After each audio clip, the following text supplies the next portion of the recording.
Hi, this is Zachary and Elizabeth, and thanks for tuning in to Simply Enough. If you're liking our podcast, we'd love it if you'd share with your friends and family. And then rate and review to raise our visibility and spread the message of enoughness. We love you, and remember, you are simply enough. Just as you are. Period. Welcome to Simply Enough, where we celebrate you. Because you are enough. Just as you are. Period. Zachary is forcing me out of my comfort zone, which is part of growth. I was on Amazon and I came upon lots of reviews about this miraculous thing called a waist trainer. My cheeks hurt already, and I know where this story is going. We haven't even gotten into it yet. I'm like, I can't breathe.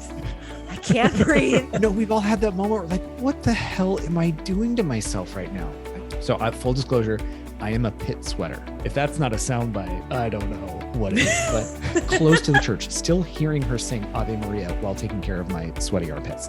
If we can even change that dialogue, that tone, to one of either just passive observation or even tinged with compassion.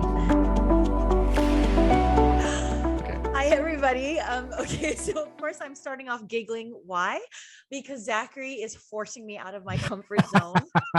Gotcha. Yes, because I am so uncomfortable. I hate starting and kicking off an episode. I'm so uncomfortable. I don't feel I do it well, and so he's making me do this. I know. I'm forcing her. Which is part of growth. That's part of growth. I just think in talking about this through this episode that you were just channeling a really nice beginning. So I believe in you. You've already done it. Yeah. Okay. Thank you. Ready? Okay. Hi, everybody. I'm Dr. Elizabeth Ignacio. I'm Mr. Zachary Linners. And we are Simply Enough. Period. And so are you, just as you are.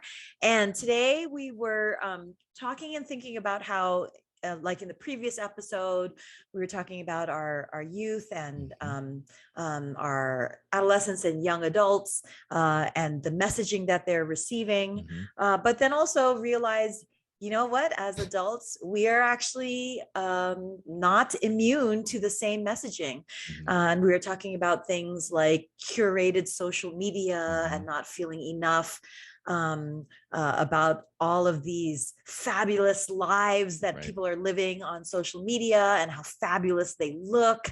And, these influencers are wearing all of this fantastic stuff and airbrushed magazines and we as adults, as our youth and young adults also are kind of vulnerable to not feeling enough when we look at those curated pictures and curated lifestyle posts.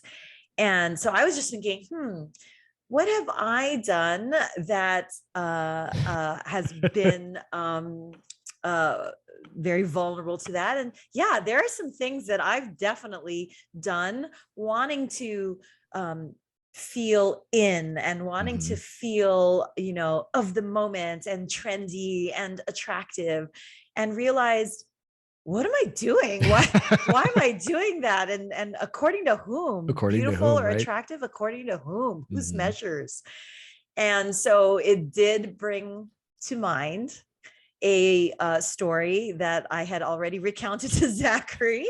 And so sorry, Zachary, you're going to hear it again. But I mean, this is just so classic of being vulnerable.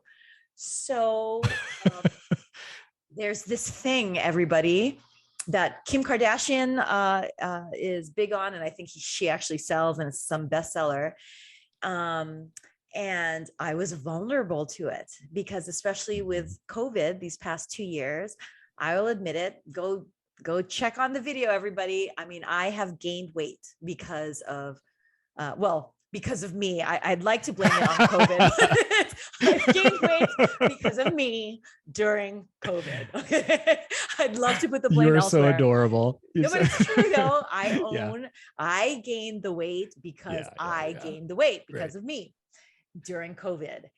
But rather than my owning it, which I'm owning it now, but rather than owning it and saying, okay, well, I gained the weight, so just get her done, Ignacio, just lose the weight, do what you need to do, be mindful of how you eat or what your activity is or isn't. And, just lose it. No big deal. Don't put pressure on it. But rather than actually owning it and doing that, I came upon lots of reviews. And I'm not bashing Kim Kardashian because it wasn't Kim Kardashian. I was on Amazon and I came upon lots of reviews about this miraculous thing. It's the tool of the devil, but this miraculous thing called a waist trainer. And for those of you who don't know, a waist trainer is a 2022 euphemism for a freaking medieval corset. Oh my God. Because that's literally what it is. I had no idea these things existed. It's this elastic contraption, this elastic torture device that you wrap around your waist. And damn, the pictures look good because it really does. And by the way, I'm not bashing people who do use it and love it, because the reviews are very compelling, and the photos that you see on Amazon are very compelling, how it really cinches you into this beautiful, tight hourglass figure. Well, let me just say, so former fat kid too, like you're being totally vulnerable. Had I known that these things existed back, I probably would have gotten one. So I'm just putting out full disclosure. Like, you are not alone here. I would have been totally in that camp. Anyway, thank you, love. Continue. So so the photos are like, wow, look at how tight that hourglass figure is, the before and the after. And again, rather than owning like, just Ignacio, just do the work and lose the pounds, I'm like, no. I'm just gonna wear this and it'll make me look better in my dresses. Because here's the deal in terms of the looking better. Again, there is, and I'm not making fun, but there is something called body dysmorphism, where, and I will say we do see it, we meaning as a sports medicine doctor, we see it a lot in bodybuilders, for example. So the bodybuilders, they can't muscle up and beef up enough. So even though to an average layperson looking at said bodybuilder, oh my gosh, look how cut and defined and muscular you are, that's not in their own sight and minds of the bodybuilders. And on the flip side too, also with gymnasts, ice skaters, the body dysmorphism on the opposite extreme of not being thin enough. Well, I'm not making light of it. I'm literally saying that I must have a little bit of body dysmorphism because I did not see, and I wouldn't allow myself to see the weight gain. And so I tried to squeeze into my same dresses for work. Well, initially at the beginning of the COVID pandemic, I didn't need to see anything because thank God for hospital scrubs that are the elastic or the tie waist. So, I never really needed to see the gain weight, the weight gain. But then when I would, when we realized like, we didn't have to change clothes every day. And when you got home from work or, and change out of those clothes immediately and throw them into the laundry, I started going back into my more professional wear of dresses and that kind of thing.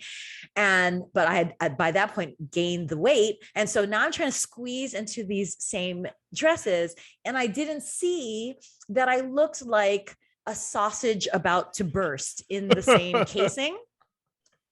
But I could feel that it was a little tighter. But once again, rather than just owning it objectively, not shaming or blaming myself, nor denying it, and just do the work and lose the weight, I'm like, I'm going to buy a waist trainer so I can fit in this sausage casing just a little bit better. Okay. But in reading, Zachary's laughing, by the way, for those of you on the podcast. He's a silent laugher. I am a silent laugher. And so you might hear, like, I know it's so creepy man laugh. But when I really am laughing, like it gets totally silent. So just know, if you are just listening, not watching, this smile is permanently etched on my face. My cheeks hurt already. And I know where this story is going. We haven't even gotten into it yet. And I'm already just like, anyway. Okay. Yes. Go. So Continue.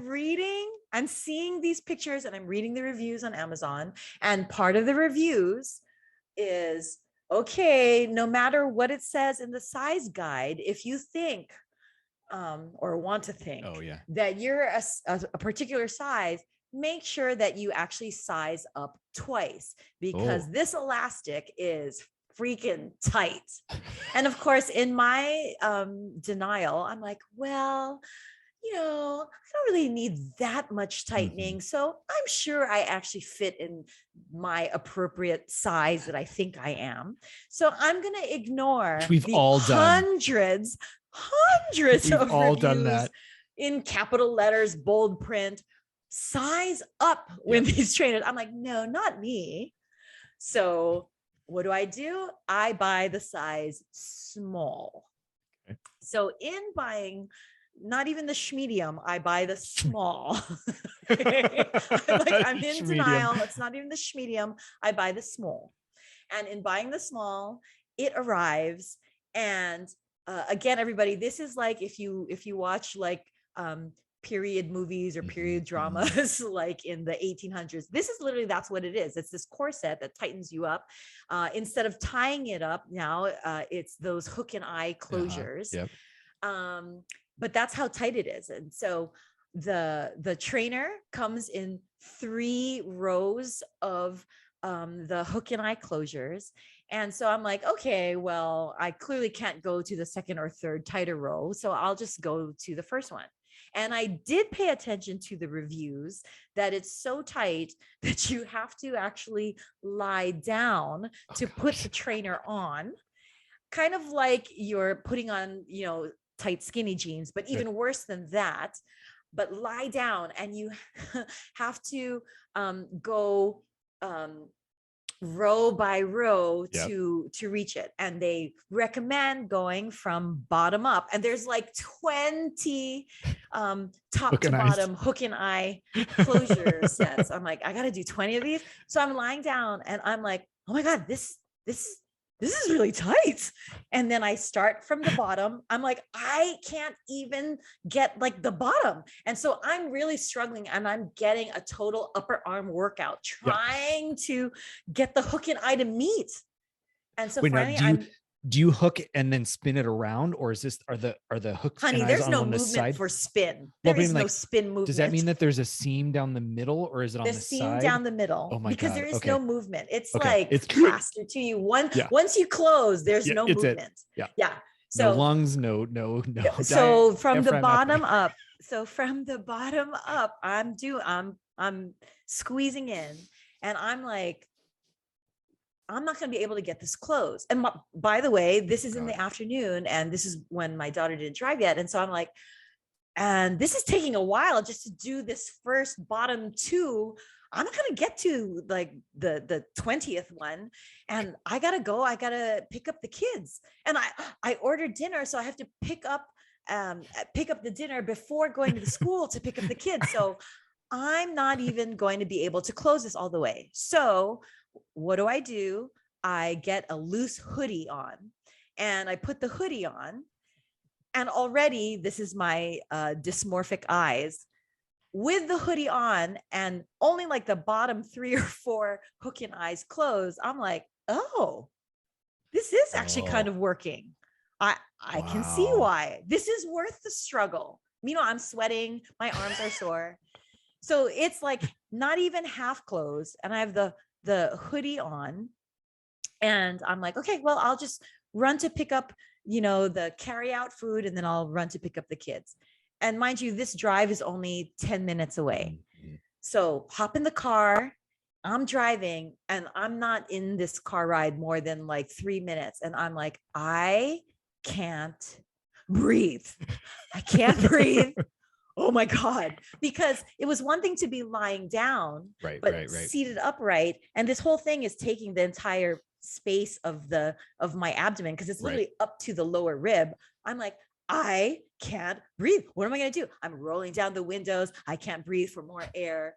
And I get to the restaurant where I'm going to pick up carry out.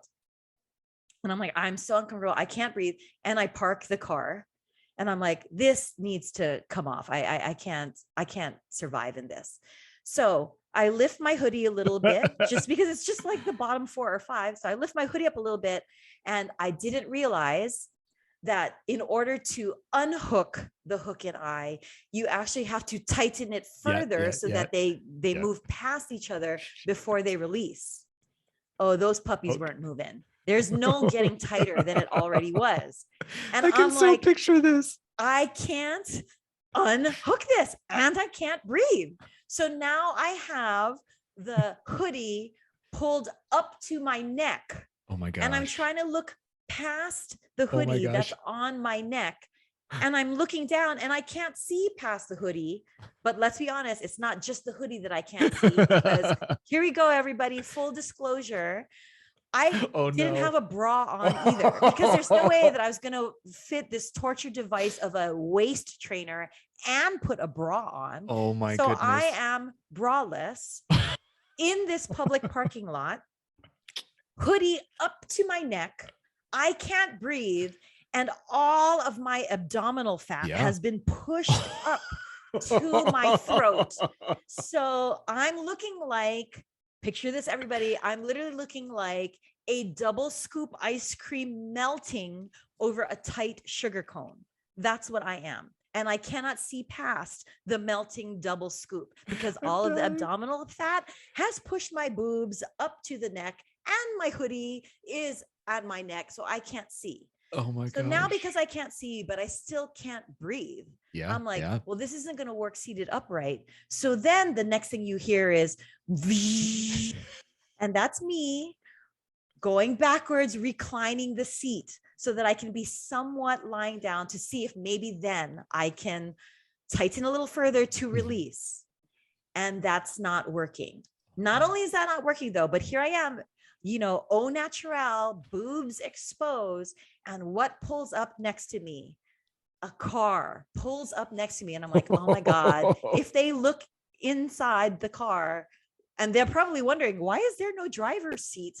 Because I'm reclined. But I'm like, oh my God, please, I hope they're quick. Well, of course, who comes out of the car on the passenger side next to me? Cute little 80-year-old lady. Aww. Slowly walking out to then help her husband, who is older, come out with the walker. This is taking now what felt like 5 hours. It was probably 5 minutes, but even 5 minutes is a long time to be braless, hoodie at your throat, double scoop ice cream, can't breathe. So that felt like forever. They finally left, and I'm like, this is not going to work. My kids are waiting for me to pick them up, and I could not do anything other than I have to summon my inner Wonder Woman. Yeah. So all of a sudden, if you can imagine this in the movies, you see nobody in my car because I am reclined, and you just hear, and that's me summoning Wonder Woman as I break. I don't know what came over me. Divine intervention, Wonder Woman. I broke the waist trainer. So now I have the waist trainer, size small, with the 3 or 4 hook and eyes dangling, broken. So what did I put myself through? Here's even worse though. What did I put myself through? You'd think I would have learned my lesson. What did I do after I picked up the kids and came home? Got back on Amazon and bought the medium waist trainer. Yes, I did, everybody. Now, I will admit, once it arrived, I'm like, I'm not putting myself through this again. So it still has the tags on, and it's still in its original packaging. But yeah, I still didn't learn my lesson. Braless, boobs, au naturel. The elderly couple, I probably blinded them. And I still bought the medium. What do we do based on other people's measures of my having to have some tight waistline and fit in, my old dresses? Just own the work that I have to do, or buy new clothes. Just like, but no, because Kim Kardashian and all of these people on Amazon looked great. in this waist trainer, that's what I put myself Oh, through. honey, we do it all the time. Like, Well, I you have to mean, share a story I now know too. I'll let you choose. I have two stories and you could pick one. I mean, among I many, like but this one well, because I think everybody, the teeth whitening one. yeah. Yeah. So it's either the teeth whitening one or the recent one with the armpits and whatnot. But you haven't heard that one. So maybe I will actually tell you that one. And then if there's time, I can do the teeth whitening one. But I'm laughing because one, the story is just hysterical, and knowing you and the visual, it just like it, it's The just a visual comedy, but of it's just two comedy of errors. melting It's so- scoops no. over a sugar cone. But we've Great all been visual. there.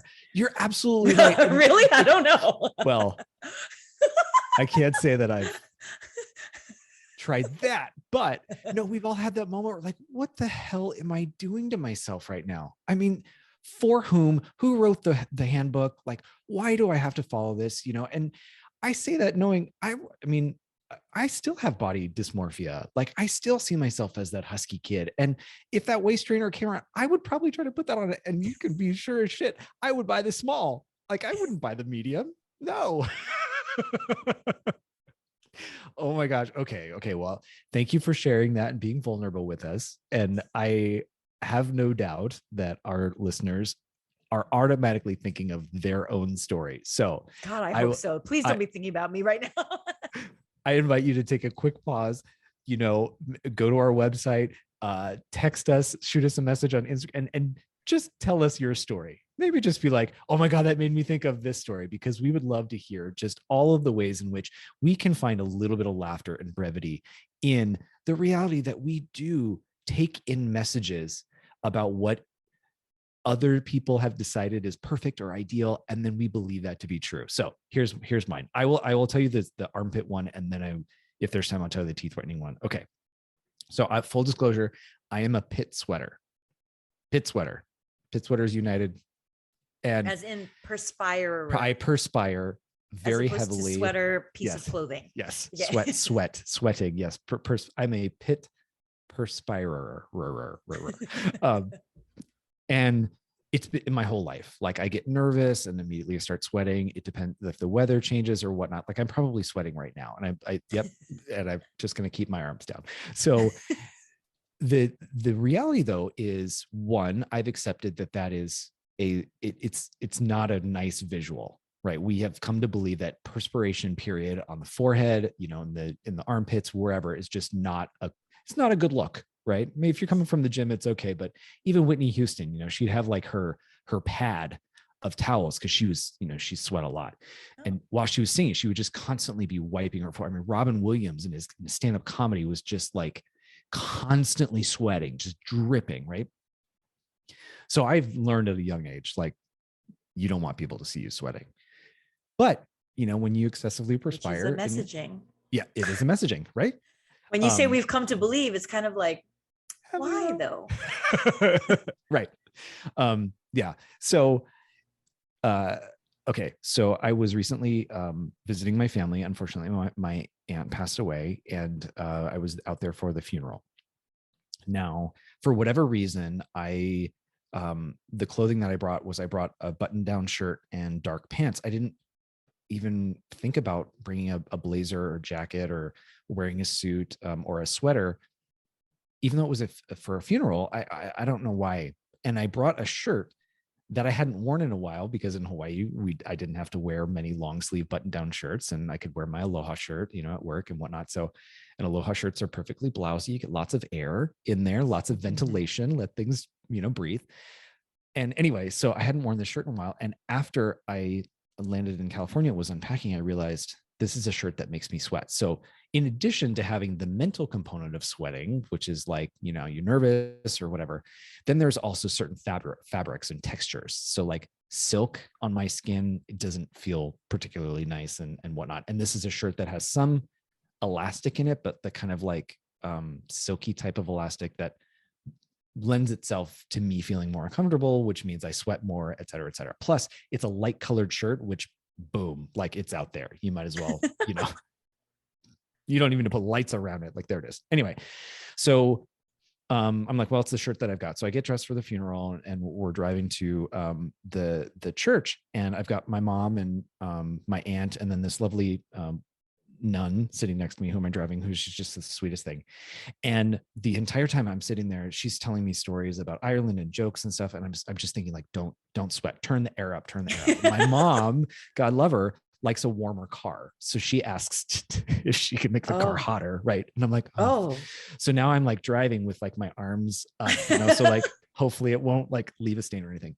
Fast forward to getting into the actual service. And I mean, it's a pool under both of my arms now, where I'm just like, this is not okay. And I'm very self-conscious. So I decide when I have to use the restroom that I'm going to sneak away to the bathroom to use the restroom, and then also to like pat myself down and dry myself off. Now, for any other people who are perspirers that know, like in certain areas, you've probably had that moment where you try to find some private area to wipe something down or like to like hide it, right? Okay, so I get in. First of all, the men's bathroom was like around the corner from the church, and I didn't want to have to go that far. And so there was a woman's bathroom, and it was just like right behind the church. Plus, the woman that was cantering the mass had this beautiful voice, and she was about to sing the Ave Maria, which I wanted to hear. So here I could be in the bathroom close to the church, still hearing her sing Ave Maria while taking care of my sweaty armpits. If that's not a soundbite, I don't know what it is. But so I get in to the bathroom and I lock the door, because I'm going to take my shirt off to like start to dry the pits stains on my shirt. And there's one of those automated hand dryers, right?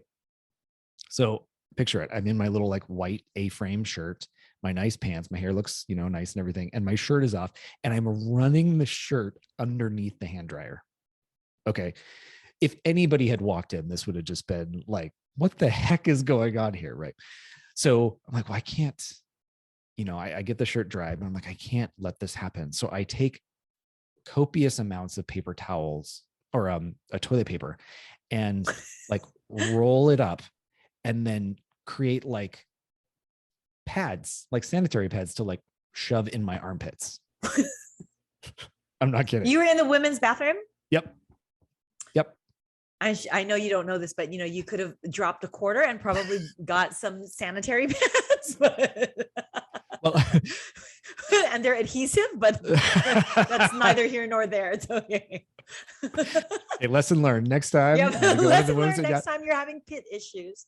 Because I can't say, even though we're doing all this work on me and accepting like this is who I am, and yes, there's some kind of messaging, external messaging that I don't have to adopt, I will probably still be self-conscious about my sweaty armpits. So anyway, so now I take toilet paper and I roll it up and I stick underneath my armpits, but I fold them in a way that matches the crease of the arm, the arm of my shirt, so that it fits and it stays in place.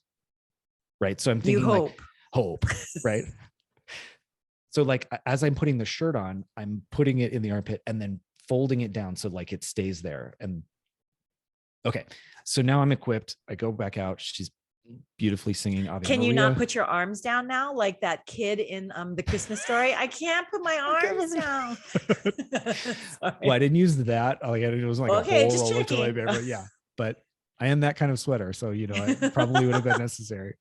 And the whole time I'm literally like, what the heck am I doing? Right? Like I'm in like God's house. We're honoring my aunt, who just was this beautiful woman, and you're with family. We're with family, and like I couldn't be in one, a more safe environment, and two, an environment that is not about me. It is about somebody else's life and legacy, and we're all there to honor her. Like, what am I doing? But yet I still got my happy pads underneath my arms. The happy pad. Oh, happy pads. They have a name now. Okay, happy pads. Merch, everybody. Yeah. Simply Enough merch. The happy pads. Okay, sorry. Go to simplyenough.me for the happy pads. Yeah. Oh my God, they're gonna look for it now. We're joking, everybody. We are joking. But anyway, okay, so I'll fast forward. Get through the service, which is lovely, and we go to the graveside. Everything is just really beautiful. We go back to my aunt and uncle's house, which is where we're going to have a small reception for the family. And for whatever reason, I had savvy enough mind to bring another shirt because I didn't want to have to wear the long sleeve shirt. So I've got, a more comfortable shirt in the car. And as I get out of the car, now I realize that because we were outside, inside, outside, different temperatures, and I'm still thinking about it, I had started sweating again.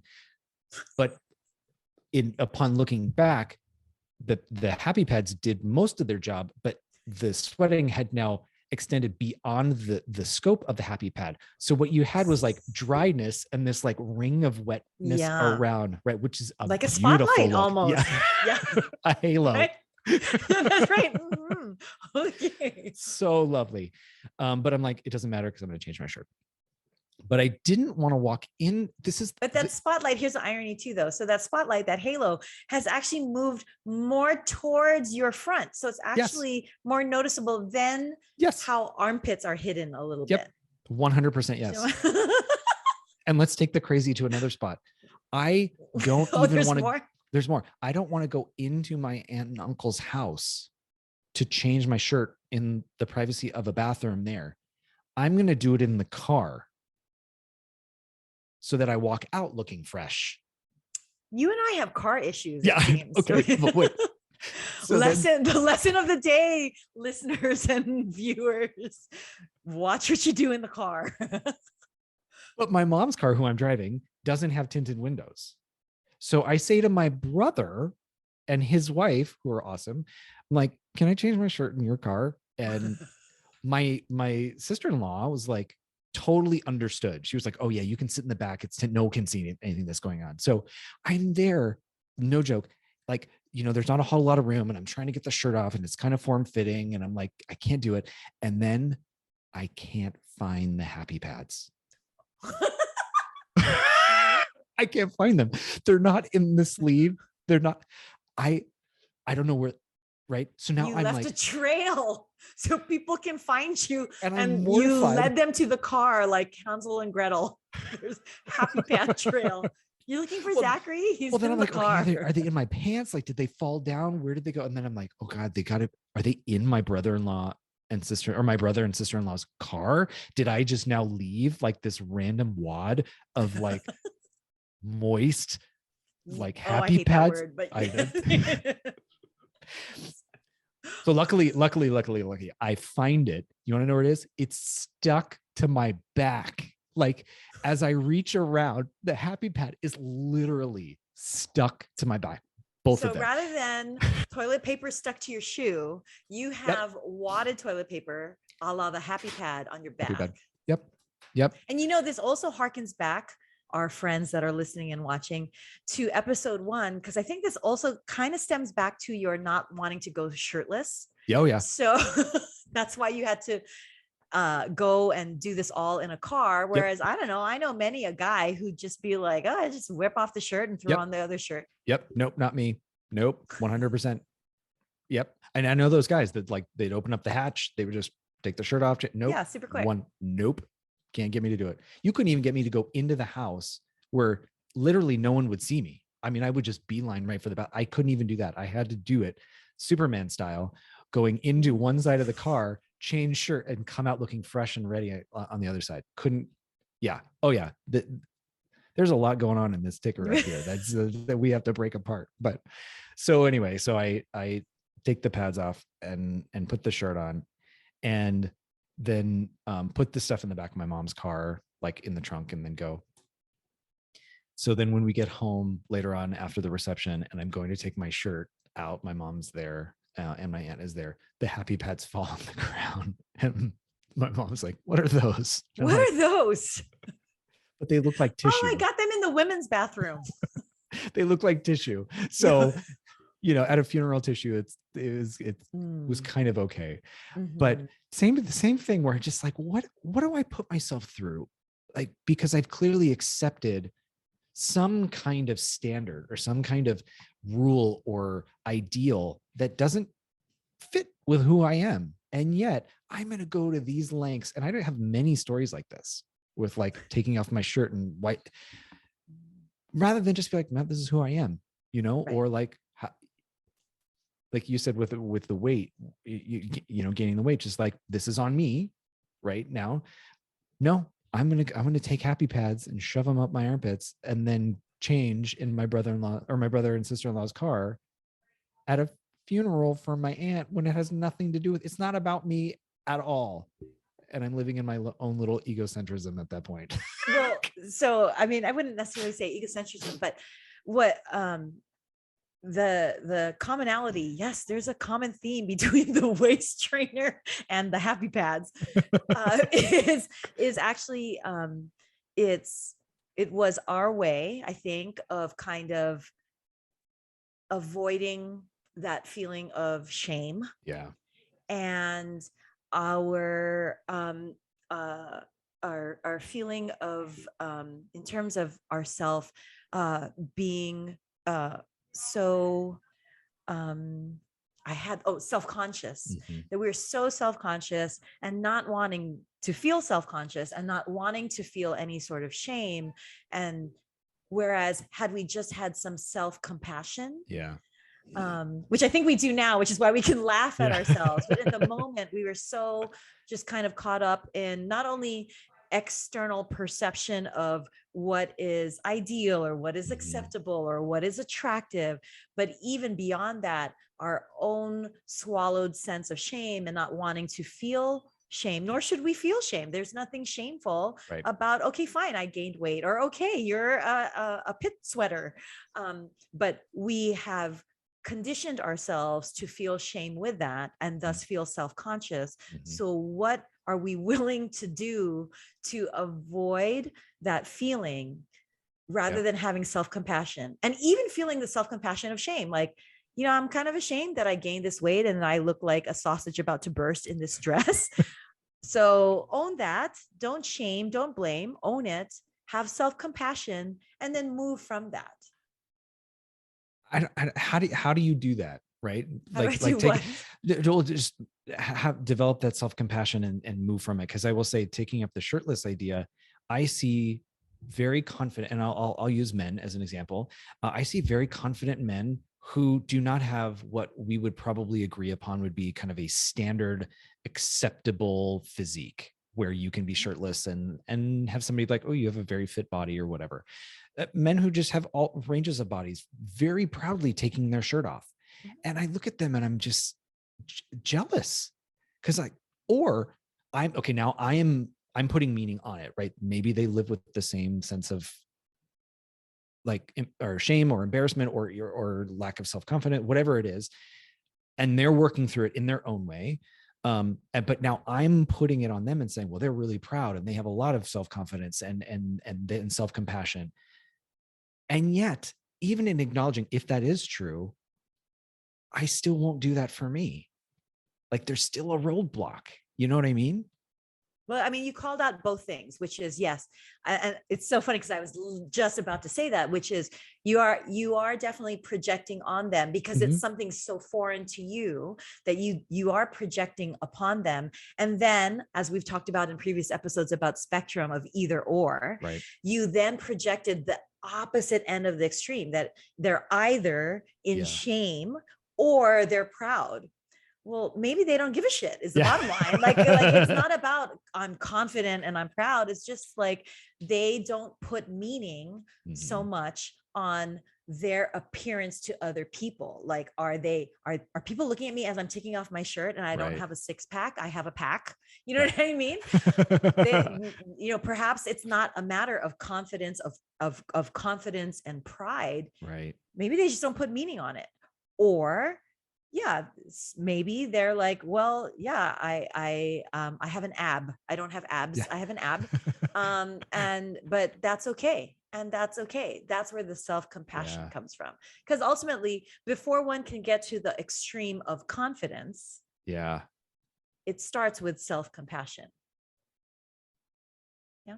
I think having that kind of thought, I'm just, thinking back to what does start to happen in the realm of the sweating, is that the awareness that it's happening, coupled with the shame and the embarrassment, then becomes this cycle of like, now I'm going to sweat more.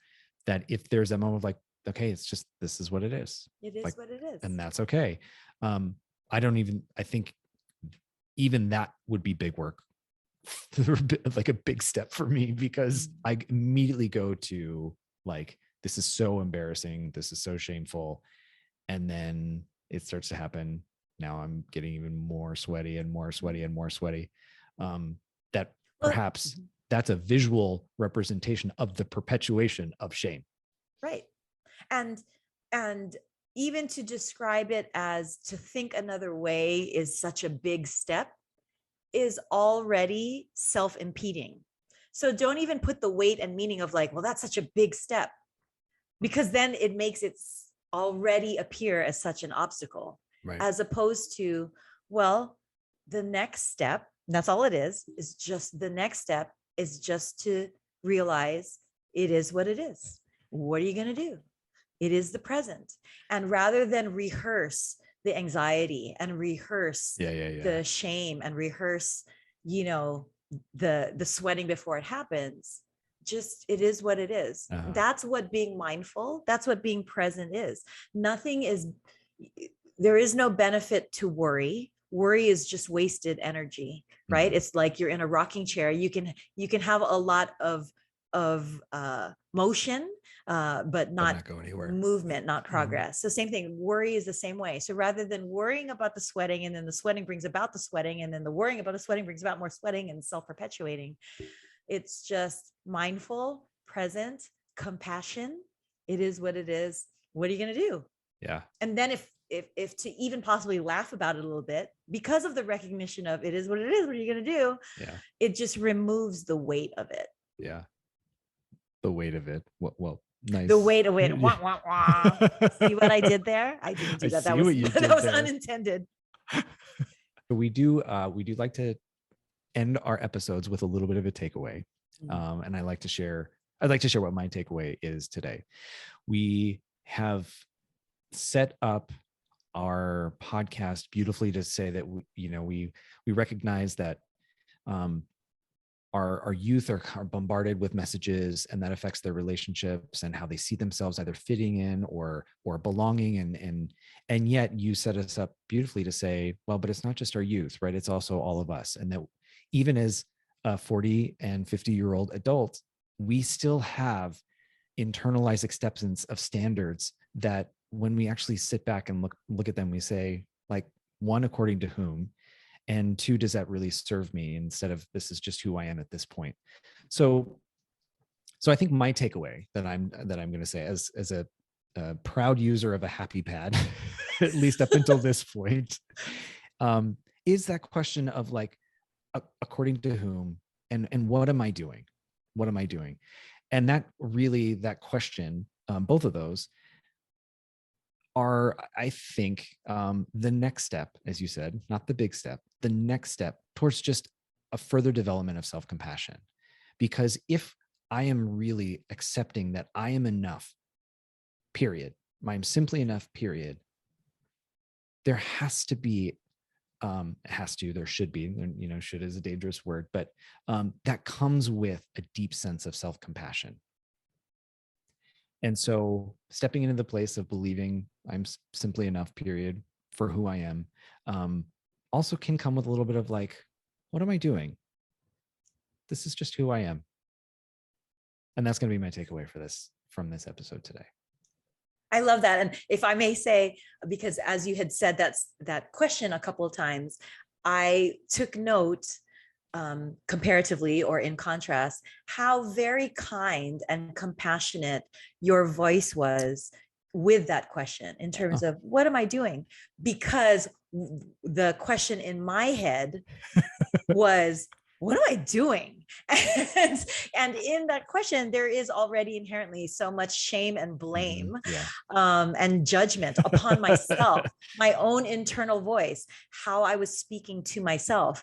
And that's a bit of a takeaway as well, is, I would never talk to my beloved friend like you, or even honestly, an acquaintance or a stranger or a patient or a client.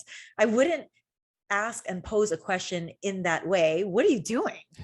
But I did that to myself. And so our own internal voice of how we talk to ourselves really is a part of our not feeling enough and our not feeling worthy. So if we can even change that dialogue, that tone, to one of either just passive observation or even tinged with compassion, that would be a wonderful next step. Absolutely. And what a really important distinction too, because I'm just going to speak for myself. I treat others better than I treat myself.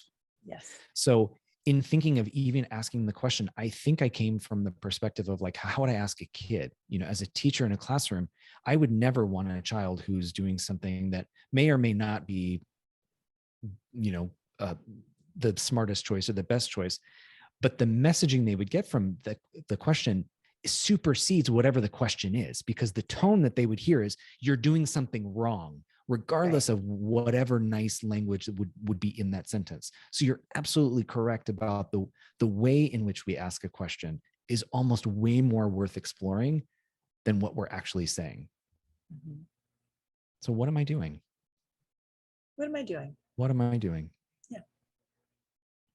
Waist trainer, Kim Kardashian. Tool of the devil, and that I bought it twice. Go figure, everybody. Go figure. I actually bought it. Enjoy that imagery. That's my gift to all of you. Oh, one thing though, in our gifting of ourselves to all of you, again, to reiterate what Zachary said, please, we would love if you could give back to us by engaging with us, sharing your stories, posing questions to us. We would love to engage with you. Because we're here for you and want to hear from you. Absolutely. So you can go to simplyenough.me, our website. There's a cute little tab. It's purple on the bottom that lets you leave a voice message for us. How cool is that? Then we get to hear your voice and hear from you. There's also a contact form on our website where you can send us a message and then we can respond to you. You can go to our Instagram handle at simplyenough.me, make it really easy by keeping that together. And we post things there. You can follow us. You can also leave comments. Our Facebook page, Simply Enough, as well. And then you can also just leave us a review. So whatever podcast app that you use to find us, drop us a review and let us know what your thoughts are. Because yes, this is a community that we are starting to build, and it is only a community if we can actually commune with each other. So thank you for bringing that up. That was a nice catch there. So well, we love you, everybody. Yes, we love you. And remember, you are simply enough, just as you are. Period. Period.